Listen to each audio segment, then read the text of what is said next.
Take it away. Yeah, I'll take it away. I'm going to take it away straight to the off season. I'm going to take it all away. I'm going to take away the Cubs from myself, maybe for the mental health reasons. Take it away. Take it to a farm upstate and shoot it. Let's go. Hi, everybody. It's away games. We've never been more away. My name's Kevin McCaffrey. There's Adam Mamawala, who I'm talking to. How's it going? We're both wearing black. You can't see that, but just know that it kind of happened without coordination, but it seems appropriate. It did. I'm wearing a Bulls hat. They also play in Chicago. They're playing currently as much as the Cubs are, really. And it's Adam and I both had a weekend of some Cubs in-person stuff. Follow us, by the way, on Twitter at AwayGamesPod, where we're talking over there frequently when we're watching the games and all that. But Adam and I both went to 2 games this weekend against the Yankees, I think. Yep. And did either of us see a Cubs victory? No, unless there's some sort of like multiverse version of us, which that's the one where Bryce Harper hit 3 home runs for the Cubs and they won. Yeah, I think that sounds nice. I really, for Cubs reasons and beyond, I do hope there are multiverse versions of us out there. I hope they're doing great. I hope they're having fun. Yeah, I mean, I don't love the multiverse version where Jason Kipnis walks off the Cubs in 2016. That's true. That would be one of the splits. I'm glad to not exist in that one too. But yeah, I think as you pointed out, the Cubs have never won at that stadium or in the stadium that resembles it.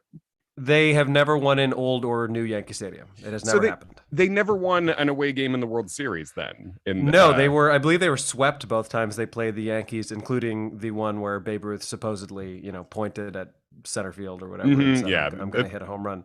Right. His gesture of some sort, depending on what you believe. Right. And I was at some of the games at Old Yankee Stadium. Here's a deep cut for you. I remember being at a game started by former Cubs legend Sergio Mitre. Wow. Who's a real piece of shit.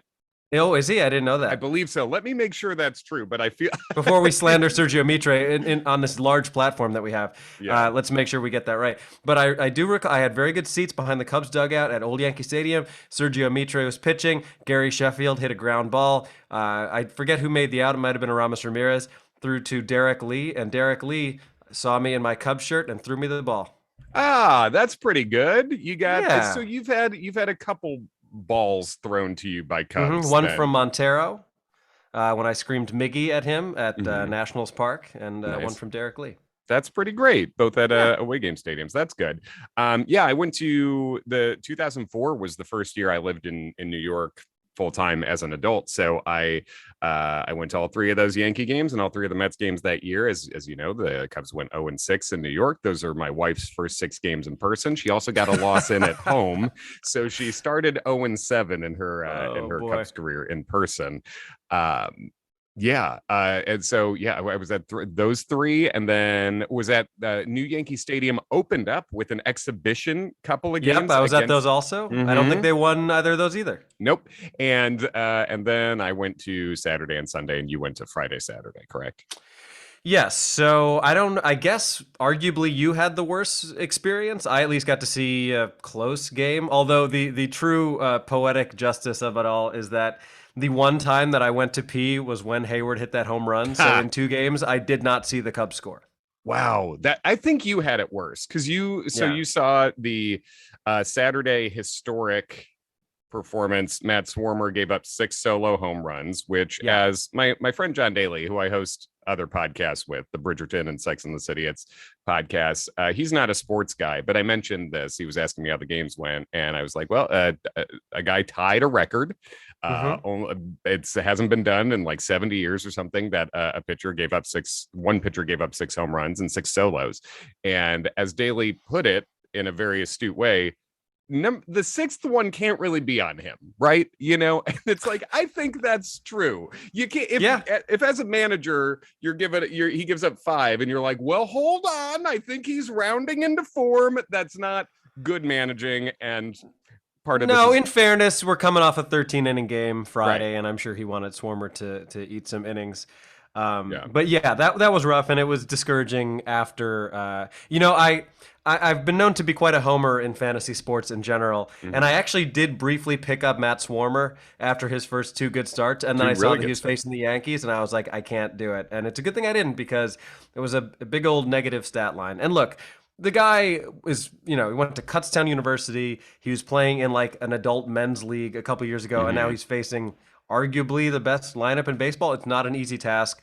The ball that Stanton hit out, I don't know that I've ever seen a ball leave a stadium faster than that. It was unbelievable.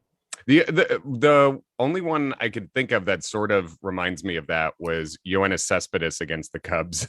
Oh as my far as God. once in person, that was like a real upper decker to left field. It was 3 or 4 years ago. But remember Yoenis Cespedes? He was fun. He's gone, it seems. Then by the way, broke his leg doing ranching things. Yeah, ranching things. He stepped in a hole or chased a snake. It was hard to say, but there was some sort. It could have been a combined situation. Also, I fact checked Sergio Mitre. Huge piece of shit. Don't worry. What did he about do? It. Well, he was convicted of murder of an infant, so that's my fucking God. So that's not good. Wow. Yep. So look, we're not trying to bring you guys down, but if we mentioned Sergio Mitre, you can feel fine that he did poorly in his career because he's going to hell as a person. So that's good. But yeah, so it was Swarmer gives up the six bombs, right? That's not great. Not scoring any runs is also less good. I think you had it worse because you had to be there deep into the night to watch a 13-inning game as part of the Cubs 0 for 40 with runners in scoring position, I think is what it got to, right? Yep. So that's like Sisyphusian, where you're watching, you're just watching them push the boulder up the hill and it never, ever gets there over and over and over again. And Rizzo had a chance to walk them off twice and didn't. And that's at that point, that's what I wanted. I'm choosing violence, as the kids say. Just do it, hurt them. And at least I guess we did see a Rizzo bomb the next day, right? But I'm kind of at a loss for words at this point. Like, I really dislike the Yankees a lot. I've made that quite clear. You don't hate them as much because you didn't grow up on the East Coast. I feel like it's more like me growing up around Yankees fans who are just incredibly obnoxious. There's a part of me that's happier to have given the Yankees a team that actually puts money into their team, my money, than to have given the Cubs it this year. Yeah, and we've talked a lot about sort of that idea or the things that lead to that kind of feeling, and we'll talk more about it now. But yeah, you're watching the Yankees, a team that tries and a team that spends $100 million over what the Cubs are spending right now. And the Yankees, make more money than the Cubs do, but it's not by that much. It's not, they shouldn't be playing in two different leagues. And we saw what the Cubs are doing right now, this complete tear down while Jed Hoyer lies and then pretends that he does not know what words mean. What's a rebuild? What is, just over and over. We have him lying and combining that with potential incompetence because remember, this was a guy who said coming into this year, this whole team from management on up said that they were giving this team a shot to compete. They were constructing a team that they said could maybe compete in the first half, and then we'll see. If they believe that, you cannot trust them to do anything right at the major league level going forward, because clearly we weren't crazy. We were looking at the roster like, no, it won't. And it's worse than you could even imagine. And I want to be clear that we were not a Carlos Correa short of competing either. No. Yeah, right. Exactly. Carlos Correa would have helped. I understand why they didn't do that deal. But you look at this team who completely tanked last year. I mean, especially, once the sell-off happened, which whatever. And there's promising things from the prospects they got back there. Kevin Alcantara is the guy they got for Rizzo, one of the two guys they got, and he's been doing great. He's very exciting. But you tanked that half year, and then this year you're worse. And that is, that it's just so inexcusable. When you look at the Yankees, when they were not competing, we remember when they reloaded, right? Because it was the deal with the Cubs, and they still won 80 games and then came back the next year and were competing right away. That's a real top end major league organization.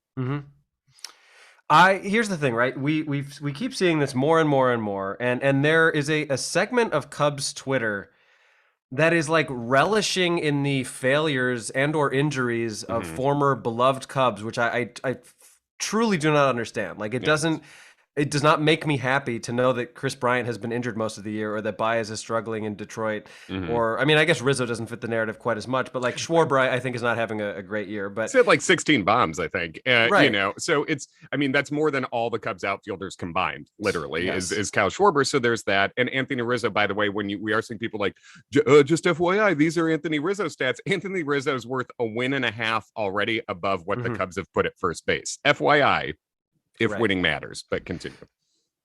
Here's my issue, right? There are so many people who, perhaps rightfully so, say, look, you know, you just think about 2016 too much. Everybody's thinking too emotionally. The core had a chance to prove that they could win, and they didn't do that. So it would have been crazy to continue with them. Maybe, right? But here's the point. You don't just stand pat with the core. If you decide that they aren't going to be able to get it done, you fucking build on it. You get Bryce Harper, or you don't trade Yu Darvish, okay? The Dodgers won a World Series, and they didn't sit around saying, well, we won a World Series, so let's just stick with what we have. Let's not add Freddie Freeman. Let's not add Trey Turner. Let's not add Max fucking Scherzer. You build on what you have if you're that good already. I don't understand how people don't get that. Because when we talk about being upset with the Cubs front office, we're not talking about that starting at the trade deadline last year. We've said many times the sliding doors moment is when Theo says the offense broke and all this stuff, and we head into this iconic top end free agent class where Manny Machado, who's been leading the world in WAR most of this year, right? Manny Machado was available. Bryce Harper was available. Bryce Harper, who everyone knew, and Bryce Harper had been kind of publicly flirting with the Cubs too. We knew that that was the time to inject the next star level free agent, the top level free agent, like a Daniel Descalso type. Is that what you're referring to? Daniel Descalso type, exactly. Yeah. So that is where I think that is a great thing to illustrate. Is that's where the real failures are not beginning necessarily, but for the purposes of contending now, yes, that's where we're going to start. Bryce Harper's won. Maybe it's just one MVP since then, but he won the MVP. Yeah. I think that would have helped, right? And the Cubs could have afforded it. You know, obviously, I mean, they could afford anything, but they could have afforded it and stayed and been over the luxury tax at one point, but under it now, certainly, even if they had Harper and Darvish and another star, you know, so. Yeah, it's that. It's not adding Craig Kimbrell until Ben Zobrist's divorce blows up, and then you're like, well, I guess we're not paying him, so we'll pay someone else. It's operating like you're operating like a more mid-tier organization than what the realistic starting point is for this team. And like we said, with Yu Darvish, who just shoved against the Cubs last night, and I think is sitting with about a 3.5 ERA, pitching in the West, great division. Yu Darvish, they dealt after year 3 of a 6-year deal after a division championship. And yeah, it was the COVID year, but they won the division and they dealt the runner-up, the Cy Young runner-up. That's a loser mentality. And they did that for money. Yeah. The more I think about it, realistically, asking myself when I think the Cubs are going to not compete to win a division, but like compete to win a World Series again. It feels so far away. It feels so far away, and it doesn't necessarily have to be, because it's not just, you don't just sign free agents to make your team better. For all the people who are horny about the failures of former Cubs who weren't signed and stuff. Okay, you love the prospects. I love the prospects. It's fun to have all these guys in the organization. It's great, but they're far away for the most part. Brendan Davis, remember everyone talking about how like, oh yeah, well, we don't need these guys. Brendan Davis hit 2 homers in the futures game last year. He had to have back surgery, which sucks, but he's not playing at all. He's not coming up to the majors this year, right? And then so he's not going to get started there till next year. There seems to be quite an oversight of caring about major league talent out there. And some of these prospects, if it is legitimate prospect depth, you can flip for good major league players. And that has to happen at some point. And you have to assume it will, just by law of averages. They can't continue being this incompetent and lacking ambition forever at the major league level. Can they? No, of course they can't. And not only is that a great point about prospects, but it's also a valid point about young talent that actually makes it to the majors. Even if we're willing to look past Addison Russell's misconduct off the field, which we aren't and you shouldn't, he didn't pan out as a baseball player either. Mm-hmm. Like you look at what Addison Russell did, even just in the playoffs in 2016, and you're thinking about a guy who's probably going to be your shortstop for the next 5 to 10 years. It didn't work out that way. Christopher Morel has been phenomenal in the last month and a half, but we don't know what he is long term. Yeah, you can't rely on that. No, you and you look at, like you say, the subset of Cubs Twitter that just like is like, hashtag Jed's League, bragging about prospects and all this stuff, and loving Cubs who actually won things here, failing other places or not succeeding yet. And there was one guy who tweeted at us when yesterday at Away Games Pod, when we posted about just thinking about the Yu Darvish thing, about trading your an ace after a division championship when you had him for 3 more years, and then watching him shove against you. And then this guy wrote, LOL, who cares? And posted an Owen Casey homer, who is a guy playing at A-ball level. And Owen Casey seems like a good prospect. He had a homer and he was strutting. And then I was like, what are you bragging about exactly here? Yu Darvish just beat the Cubs in the majors, and you're bragging about like South Bend. A high A bomb. And then I checked his last couple tweets at this account, and it was like trade Contreras, trade Hap. And it's just like, why are these people horny for people? Like, they just want to get rid of everyone who's good at the major league level. The major leagues matter. Fellas, ladies, major leagues matter. And I mean, the Cubs are not showing us that they do. But yeah. Maybe he lives in South Bend and he just he knows that the Cubs selling off will create a better product, a fan experience for him personally going to games in Indiana. I mean, that would be the most fair take of all, I think, because South Bend is like a pretty fun team to watch right now. I was at the park in Knoxville in person. I saw the AA team play, and that was fun. The Smokies, a lot of good merch, good stadium over there. What does a beer set you back over there? Not $16, I assume. No, I think it was like $5. I didn't. Nice. I didn't get a beer. I was vodka sodaing, but trying to keep that bod tight. As I'm going to be 40 tomorrow, so I'm trying to trying to keep it tight. Speaking of the multiverse, let's change that. I don't want to go. I don't want to make you feel old, but how many Major League Baseball players are older than you? Do we know? There's a few. I mean, Yachty might not be. Yachty might be just. I mean, Pujols is for sure. Pujols for sure. By like Cabrera, 15, 16 years. Maybe not. Cabrera, maybe not, but it's close. It's getting to the point where we're almost there. I'm almost older than all of them, but not quite. But you know what? I think you could make. I don't know. I didn't know you perhaps at that time, but you could make the argument that you look better at 40 than you did at 30. I definitely look better at 40 than I did at 30. I don't know. I'm not sure if I look better at 40 than I did at like 25. I went up and down a little bit in my 20s, but yeah, I think at 30, I think I was at a low in terms of what I look like.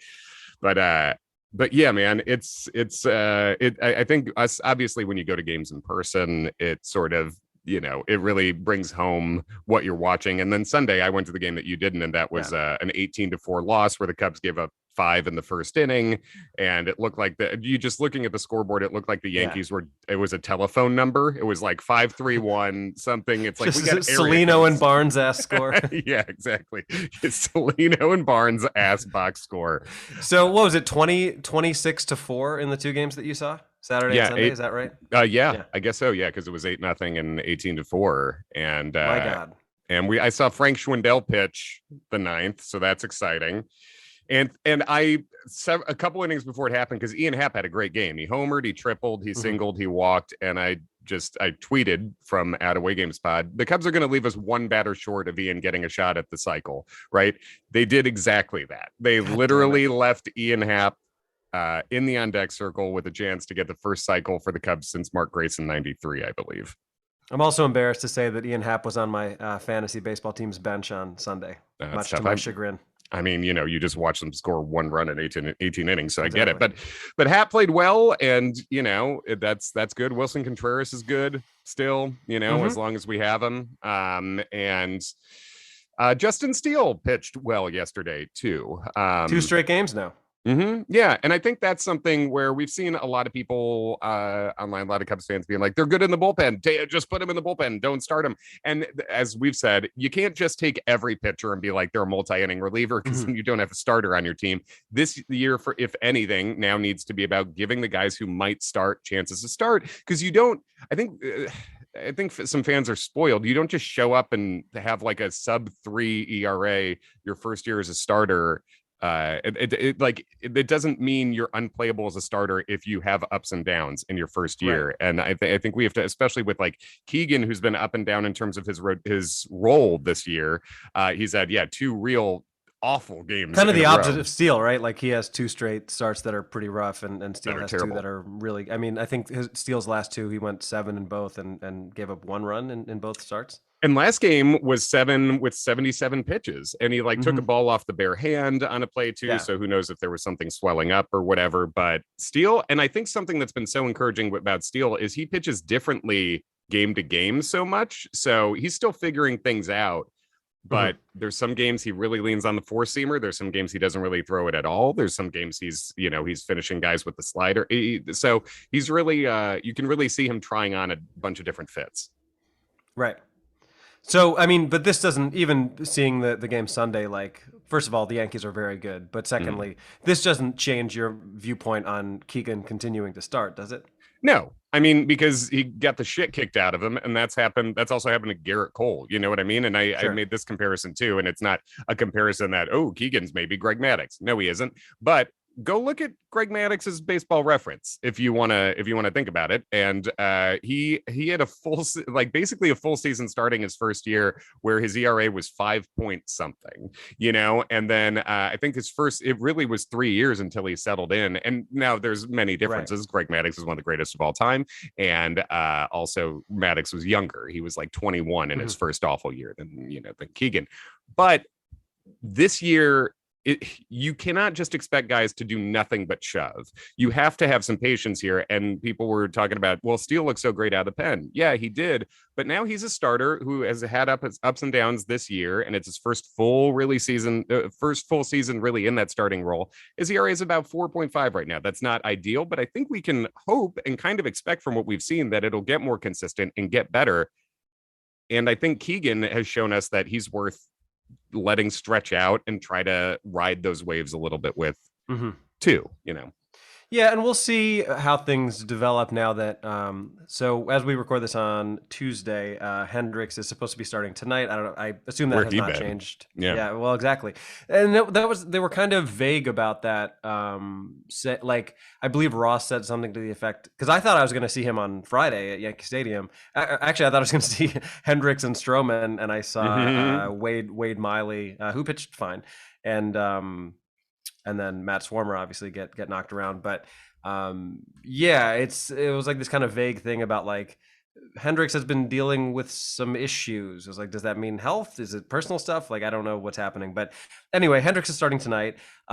Keep in mind that his best start of this year and maybe of the past few years was against the Padres in San Diego. So in as much as that means anything, he's facing the same team. It would be nice to see him have a good start tonight. I could see Swarmer certainly like being the odd man out now that Hendricks is back. But then again, Stroman's on the 15-day IL with shoulder inflammation.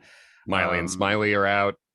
Yep, Miley and Smiley are out. And there's a part of me that's like, I'm not happy that Stroman is injured, but I want that to be the explanation for why he had struggled so much the last couple times out. So we'll see how long he ends up being out for. We've seen Mills doing more long relief. He was on the mound, I think, when the Yankees walked it off in the 13th on Friday. But yeah, I don't know what we're looking at the rest of the way here, but I think we're both in agreement that we might as well be getting looks at the younger guys. Why not?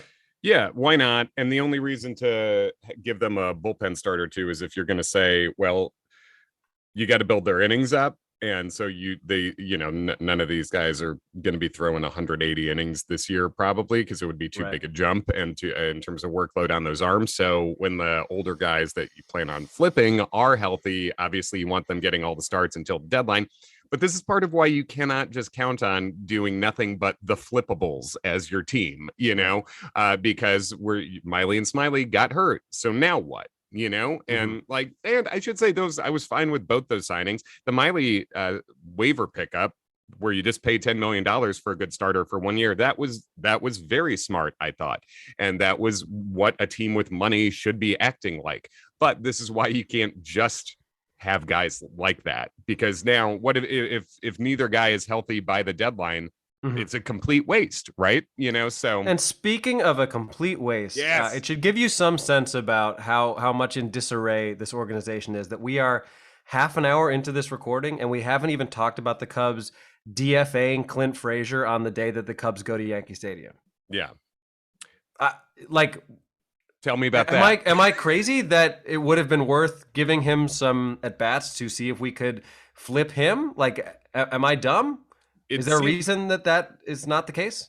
No, that is where we lean from, when we talked about, were they liars about contending this year, or are they incompetent? And the Frazier thing, to be cutting him now, that's incompetent. I don't know. I cannot imagine an explanation that makes sense there. While we watch Jason Hayward take at bats still, who we know, everyone's talking, you hear the phrase "the next great Cubs team," and I'm doing heavy quotes in air here all the time, but we know that Hayward won't be there, right? No hate on Jason, but that, unless he's the bench coach, he's not going to be there, right? So we know that's not happening. And Clint Frazier sucks in the outfield defensively, but he's got a ton of bat speed. He has one of the best eyes in baseball, and he didn't get a full. Really, I don't want to be like the early Almora thing where it's he just needs opportunities, but he didn't have any consistent opportunities, really. And I don't know, and especially with Seiya Suzuki out with his finger for a while, I just don't see an excuse to not have given him basically every at-bat that Jason Hayward's getting. And then, some at-bats at DH too. It just doesn't make any sense. He's a guy, he's 27, he's a top 10 draft pick. He used to be was a very highly regarded prospect who's really shown some things in some of his time in the majors. And just cutting bait with him for what?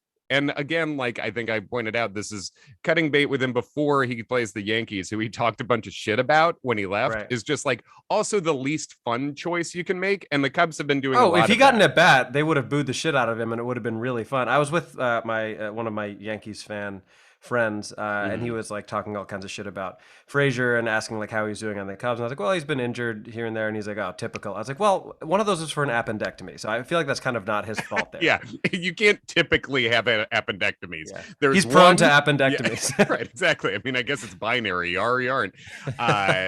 So yeah, we feel like we've cleared that out.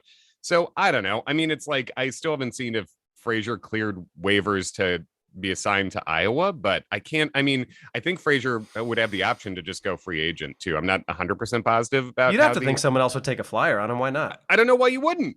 I don't know why you wouldn't. There's a legit bat there. The approach is really good. He sucks defensively, but the terrible bat's enough. Yeah. But the bat, he's got to be a DH somewhere. He's awful. He's a DH and maybe spells you in left field and you hope no one hits it over there, basically. Right. And so he's not a perfect player, but it is a choice that makes less than zero sense for the Cubs here. And when people say well, it's because Hayward, his contract, he's getting paid this money. Google sunk cost as an economic term. Just Google that, and then you can also Kevin and I have built both of our careers off of that concept. I am a sunk cost, my dude. So trust me when I say I understand it. And the Cubs are paying Hayward that money no matter what. So if anything, cutting Hayward and using those at bats to try out other people, the only possibility is a surplus of value in finding something else there, because Hayward is getting this money no matter what. So, and if you could cut him, and if another team picks him up, they pay him the league minimum. The Cubs don't have, and the Cubs get to subtract that, and then the Cubs have to pay the rest of the contract. So technically, even you're saving a league minimum worth of money, which we know how the Cubs operate. That's who they'd be replacing him with anyway. So there's no monetary difference. So just, you can clear that out of your mind as a reason to have Hayward here. Is there a segment of Cubs Twitter that's also like happy when he does well because it's like, yeah, he hit a home run and like I don't even know that Taco aficionado it still believes in Jason Hayward. No, I think the vaccine denial was Taco aficionado's breaking point on that.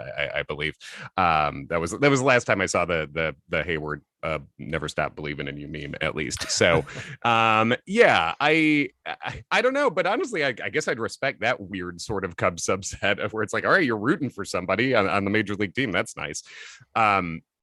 Yeah. So that is another real bummer of a thing from the past week that I had forgotten about, and I'm glad you didn't. Yeah. Oh, this has been exhausting. You got any other Cubs stuff? I don't. Yeah. Do you have any other baseball around the league things you're thinking of seeing? Not a ton. I did see that Ozzy Albies broke his foot yesterday, which sucks for the stinks. Braves. Yeah, they've won 12 in a row. The Braves are super hot right now. And the Phillies had won 9 in a row until that streak got broken. It's the classic, like, we fired our manager and now we're good for reasons that are not clear. Yeah, which did not happen to the Angels. They fired Joe Madden and then let a couple and then still lost several games until Shohei Ohtani pitched and homered and just won one on his own. But little Joe Madden news, I guess he apparently had shaved his head into a mohawk. I did hear that, yeah. Just to like, have a goof with the team and be like, we got to change our mojo. And he got fired after he shaved it. So he never got to like show them. So now I love Joe Madden. We both love Joe Madden, but the idea of him being called into whoever's office with a mohawk and being fired looking like that is a very funny thing to picture. It's extreme Curb Your Enthusiasm closing music played over that for sure. As he just like gestures, just points at his head and is like, "You fucking kidding me with this?" But he seems to be in good spirits. As you couldn't have fired me 2 hours ago. Yeah, the real. This could have been brought to my attention yesterday. Yeah, Adam exactly. Sandler wedding singer gift. But yeah. So happy trails, Joe Madden, I guess. But. Indeed. Well, so you're heading to Vegas shortly, right? Yeah, I'm going to be in Vegas doing shows. I'm working the Laugh Factory at the Tropicana from June 20th to the 26th, and that's 2 shows a night for 7 days. It's going to be a lot of alone time in Vegas for me. It's going to get weird. Oh boy, I feel like sports betting in person has kind of lost its luster because of how easy it is to do anywhere. But you going to put any big bets on the Cubs? I mean, I can't guarantee I won't, but I feel pretty strongly no. Yeah. I still love the betting in person. I prefer it. Yeah, like hanging out at a sports book, having some beers, like watching 30 different games at the same time. Mm-hmm. Although many sports books now charge you to sit down. They have a minimum. That's crazy. Yeah, which is like, guys, you're not special anymore. Fucking, right. I mean, it's almost like one of the 5 worst baseball teams in the league charging the most for tickets and having the most expensive game day experience. It's that level of capitalistic delusion without performing in a way that's commensurate with what you're demanding. So we'll see. I'm definitely I'm going to be having a time. I'm going to be wandering around. Follow me at Kevin McCaff on Instagram and TikTok and all the Twitter, all the things. I will be touring Vegas on my own. And if you're in Vegas, obviously come say hello at the Laugh Factory. Now, are you doing like your birthday celebration at the tail end of that? Before. Okay. So I'm flying out Thursday. My wife is coming with me. And so are like my basically most of the group of college people who we all did a college TV show together and moved out to New York together, worked in TV and comedy. So a couple of those friends, and then my brothers are coming out. So we got 2 connecting suites at the Venetian for a couple of days. Gonna get real fucked up, and then I'll start doing shows. So sounds great. The plan. How about you? Any shows coming up? Any big plans next week to tell people about? No, nothing too crazy. I've got my album is coming out very soon. Hey, I've been, that's great. Teasing it for a while, and it's taken a long time. But I have a forthcoming album. It is called Statistically More Relatable, and I am very proud of it. So I'll share more info about that at some point. But otherwise, what do I have coming up? Show in New Jersey, show in Binghamton, all that stuff's on my website. But yeah. That's great. Thanks for listening, everybody. A lot of the Cubs baseball this year isn't the most fun, but I'll say we had fun today with you. And, if you ever want to hit us with questions or topics you want us to talk about, hit us at Away Games Pod on Twitter, Instagram, etc. And we will talk to you next week. Yeah, this is our like Cubs therapy session once a week. That's how I look at it. Yeah, exactly. I'm not. Am I getting anything from it? Who knows? But it's being released into the wild.